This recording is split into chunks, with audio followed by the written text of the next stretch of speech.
आज हम एक ऐसे मामले पर बात करने वाले हैं जिसने पूरे देश में हलचल मचा दी है। लद्दाख के जाने माने सोशल एक्टिविस्ट सोनम वांगचुक को राष्ट्रीय सुरक्षा कानून यानी एनएसए के तहत गिरफ्तार किया गया है। लेकिन ये मामला सिर्फ गिरफ्तारी तक सीमित नहीं है। इसमें एक ऐसा एंगल सामने आया है जिसने सबको चौंका दिया है। पाकिस्तान एंगल। जी हाँ, आपने सही सुना, पाकिस्तान। नमस्कार, मेरा नाम है निशांत मिश्रा और आप देख रहे हैं एनडीटीवी इंडिया।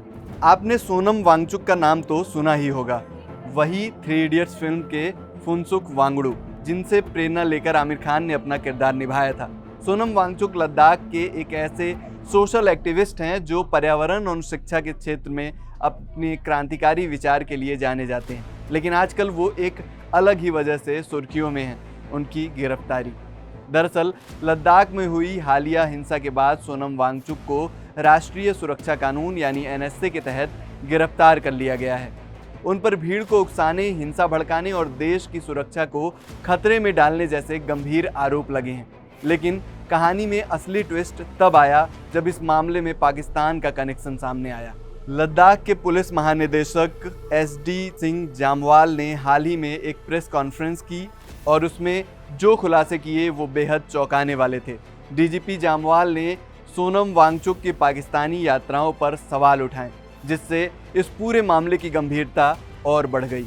डीजीपी जामवाल ने अपनी प्रेस कॉन्फ्रेंस में साफ तौर पर कहा कि सोनम वांगचुक पाकिस्तान में डॉन नाम के एक कार्यक्रम में शामिल हुए थे। इसके अलावा उन पर केंद्र सरकार के साथ लद्दाख को राज्य का दर्जा देने की बातचीत को जानबूझकर विफल करने की कोशिश करने का भी आरोप है।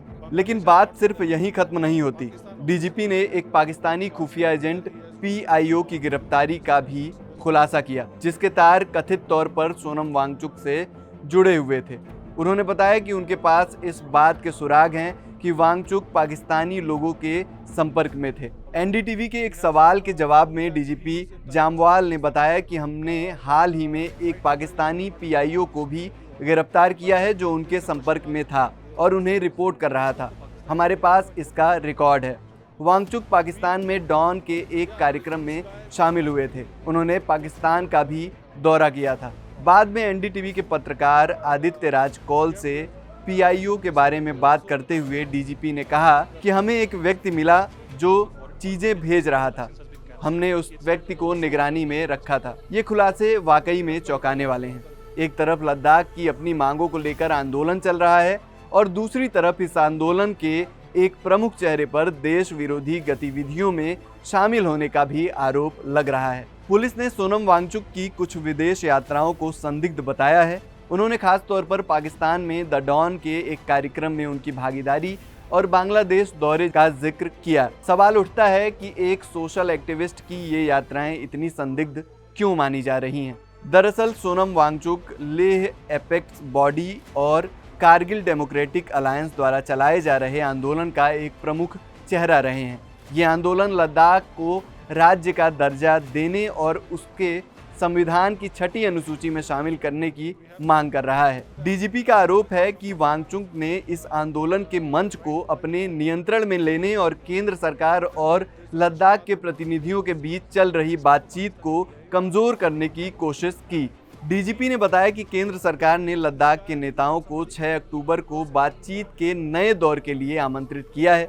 लेकिन वांगचुक को इस बात की जानकारी थी कि दोनों पक्षों के बीच 25 सितंबर को एक अनौपचारिक बैठक होने वाली है। इसके बावजूद उन्होंने अपना अनशन जारी रखा। सबसे गंभीर आरोप ये है कि अनौपचारिक बैठक से ठीक एक दिन पहले भड़काऊ वीडियो और बयानों के जरिए शांतिपूर्ण माहौल को बिगाड़ने की कोशिश की गई। इसी के चलते बुधवार को लद्दाख में हिंसा हुई, जिसमें कई जानें गईं। ये पूरा मामला बेहद उलझा हुआ और संवेदनशील है।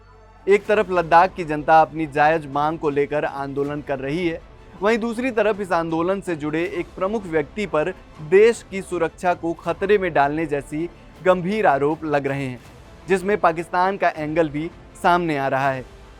अब देखना होगा कि इस पूरे मामले में आगे क्या होता है। क्या सोनम वांगचुक पर लगे ये आरोप साबित होंगे?